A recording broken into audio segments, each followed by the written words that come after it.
Alors, je vous souhaite la bienvenue dans cette capsule sur les tendances technologiques pour les produits renforcés de fibres de carbone.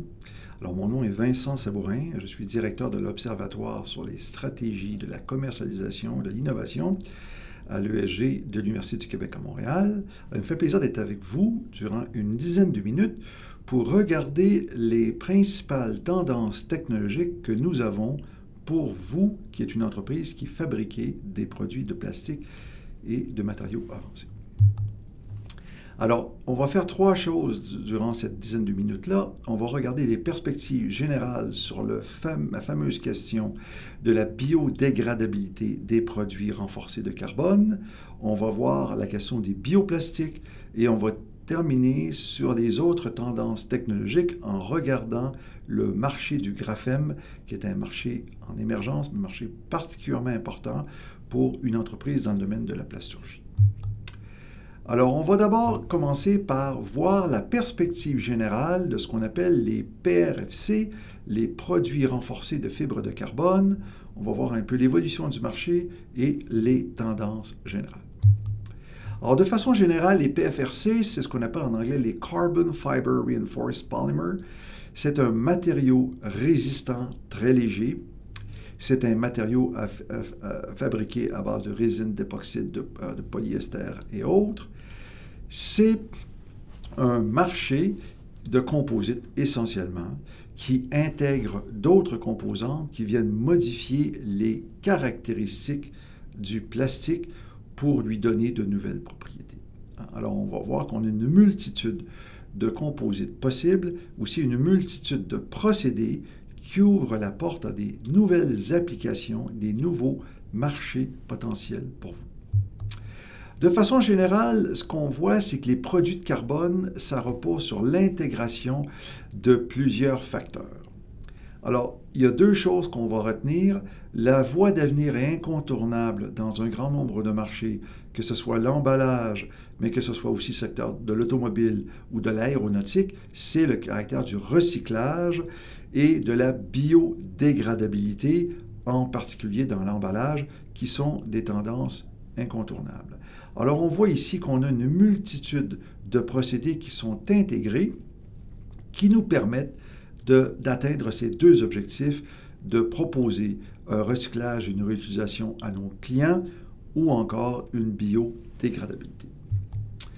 De façon générale, si on regarde l'évolution des fibres de carbone, on note qu'on a depuis 2015 une forte augmentation des volumes d'affaires et des applications.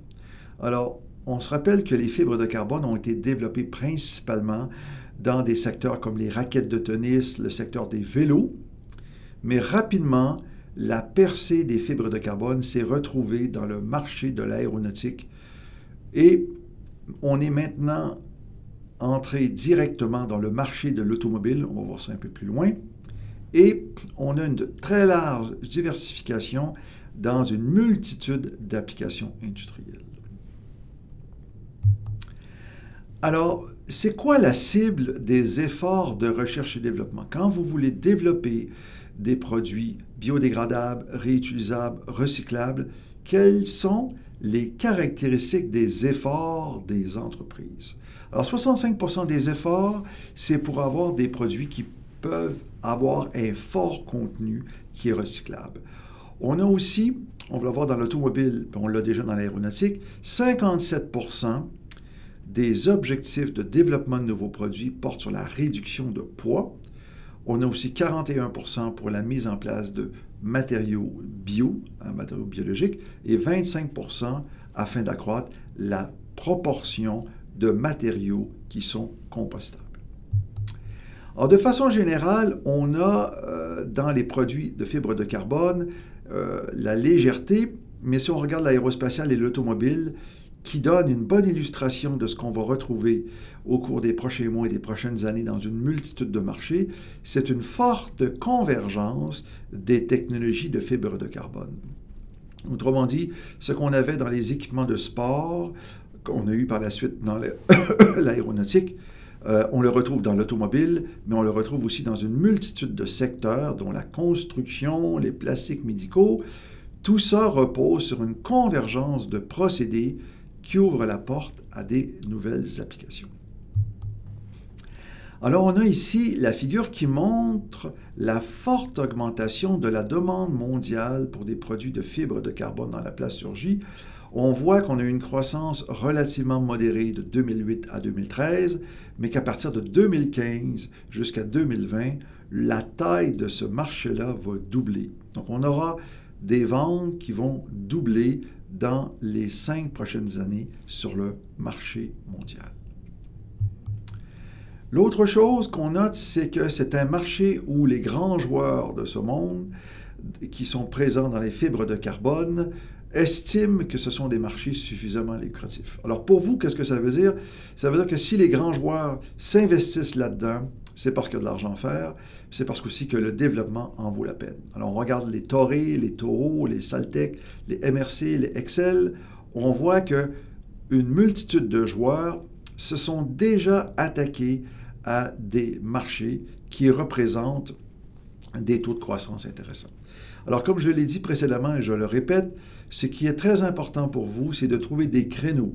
Un créneau, c'est un petit espace de marché qui est suffisamment grand pour vous sur le marché canadien et à l'exportation, mais qui n'est pas trop grand pour permettre à tous ces joueurs d'entrer dans votre marché. Donc, il faut vraiment se spécialiser dans des applications particulières, dans des niches qui sont intéressantes pour vous. L'autre chose qu'on voit, que les Chinois, qui étaient traditionnellement dans le bas de gamme, beaucoup dans le marché du jouet, prennent du galon, font l'objet de nombreuses acquisitions, acquièrent des entreprises, se développent et souhaitent rentrer dans le marché des nouvelles technologies et des fibres de carbone.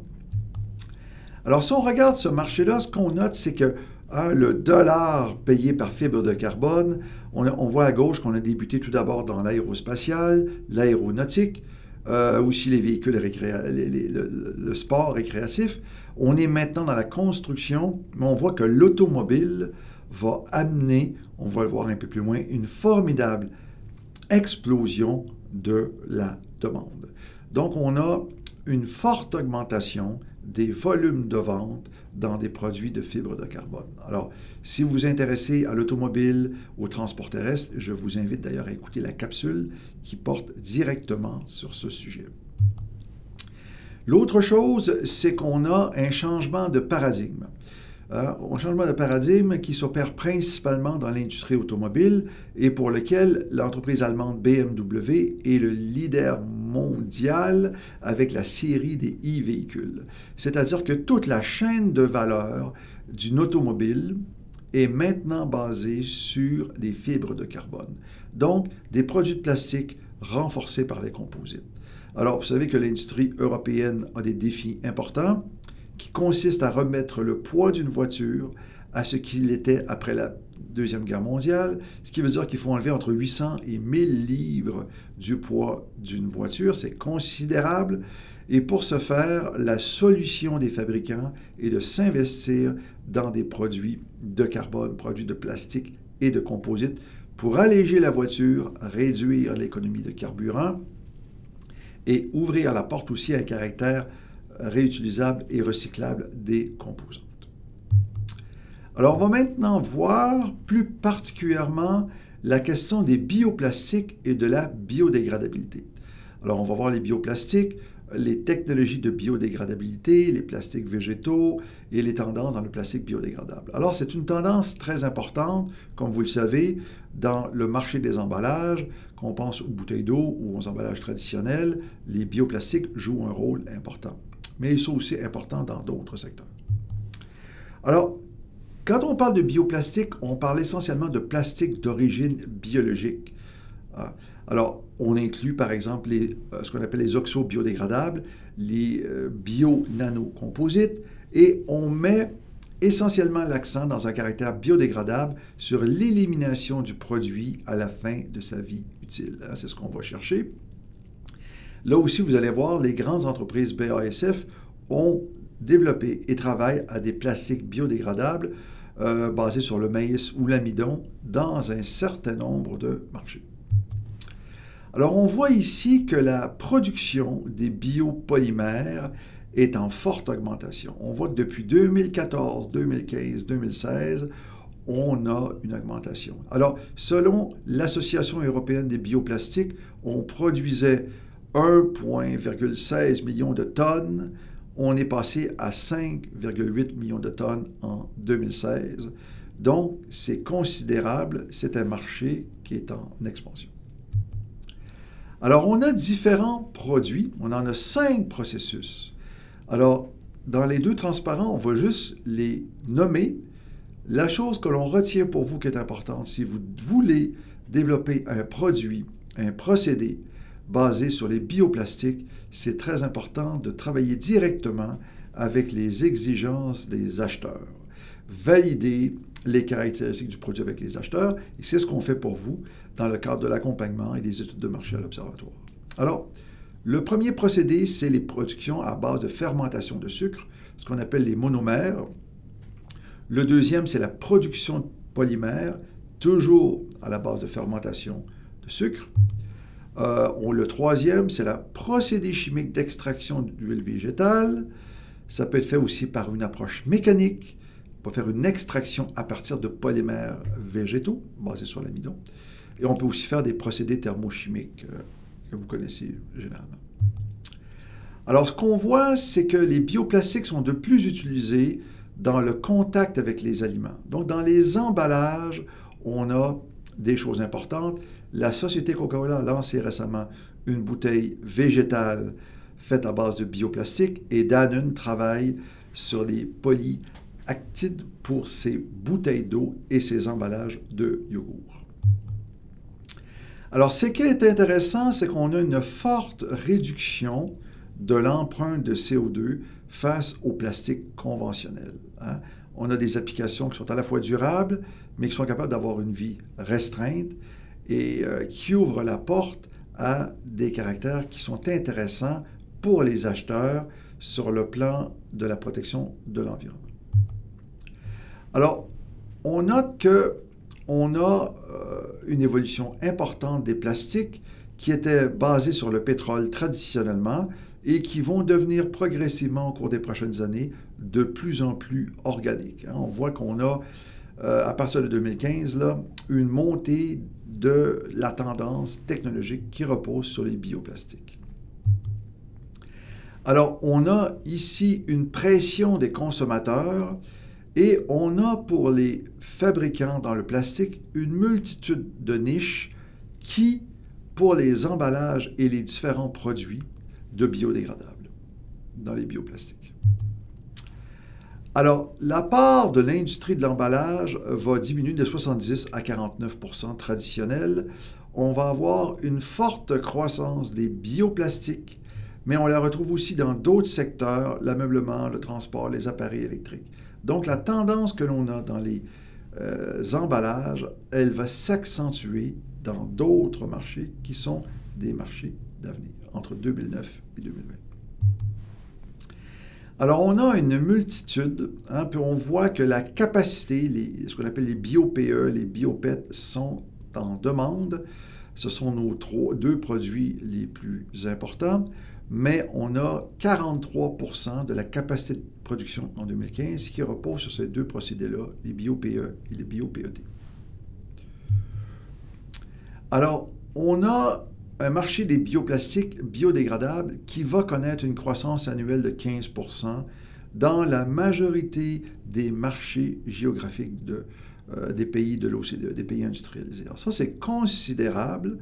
On passe notamment au bannissement des sacs de plastique, au marché nord-américain et marché asiatique. Le marché des bioplastiques est très important dans le marché de l'emballage. Alors, la croissance des produits dans les plastiques biodégradables provient essentiellement du bioplastique. Alors, si on regarde la croissance, on voit depuis 2016, mais on anticipe 2017-2018, une forte croissance des produits biologiques biodégradables qui vont remplacer progressivement les produits traditionnels basés sur le pétrole. Alors, on va terminer par une petite section sur le graphème. On va voir qu'est-ce que le graphème, qu'est-ce que cette technologie-là et qu'est-ce que ça peut vous offrir en termes de possibilités de développer des nouveaux produits que vous pouvez vendre sur des marchés. Alors, de façon générale, le graphème, c'est un cristal bidimensionnel d'atomes et de carbone. C'était développé par un prix Nobel de physique en 2010 et ça a une structure électronique extraordinaire. Donc, ça ouvre la porte à des marchés comme l'électronique, l'interconnexion, la photonique, les membranes, les barrières contre le gaz, tout ce qui est les senseurs. On a là des produits qui vont naître dans les prochains mois, les prochaines années, basés sur le matériau du graphème. Alors, on voit qu'une technologie, lorsqu'elle est prometteuse, on a une forte augmentation de la demande et du nombre de brevets émis pour cette technologie. Alors, on voit que le graphème, depuis 2010, a une forte augmentation, qu'on a une série de procédés qui sont importants. On pense aux nanotechnologies, entre autres, mais que le graphème est une technologie sur laquelle se fait des investissements importants, recherche et développement, pour proposer des nouveaux produits et procédés à l'industrie. Alors, c'est un exemple de feuille de graphème. Donc, le graphème, ça permet d'avoir un exemple des écrans d'ordinateur, d'avoir du matériel transparent, flexible, enroulable, pliable, pour avoir un journal fait à base de graphème. C'est un produit extrêmement mince, imperméable, élastique, flexible, conducteur d'électricité, capable de s'auto-réparer. Donc, on est vraiment dans un matériau d'avenir pour lequel la recherche et le développement est prometteuse. On voit ici les différentes applications dans des marchés d'application, notamment dans le domaine de l'encre. On pense à l'imprimerie électronique basée sur le plastique, des barrières contre l'oxydation des produits, des matériaux plus légers, des électrodes d'énergie, des semi-conducteurs, des électrodes transparentes, une multitude d'applications porteuses dans des marchés. Alors, ce qu'on note, c'est qu'en termes de TRL, le Technology Readiness Level, dans quelle mesure la technologie est au marché, on est présentement dans l'application de recherche et de développement. Donc, on a franchi l'étape de la recherche, on est dans l'étape numéro 2, mais on voit qu'un grand nombre de produits se dirigent vers la démonstration. Démonstration, c'est qu'on va avoir des prototypes de produits qu'on va présenter à l'industrie et qui vont aboutir dans des possibilités commerciales. Alors, ce qui peut être intéressant pour vous, c'est de voir, à partir de ce que vous faites, comment vous pouvez vous greffer à cette technologie-là pour développer des produits et des marchés qui visent des marchés et des créneaux d'application. Voilà. Alors, je vous remercie. Ce fait un plaisir d'être avec vous durant ces minutes. Et donc, je tiens à vous rappeler que si vous avez des questions, vous souhaitez discuter de vos projets d'exportation ou évaluer la valeur commerciale de la technologie, nous sommes disponibles pour le faire. Merci.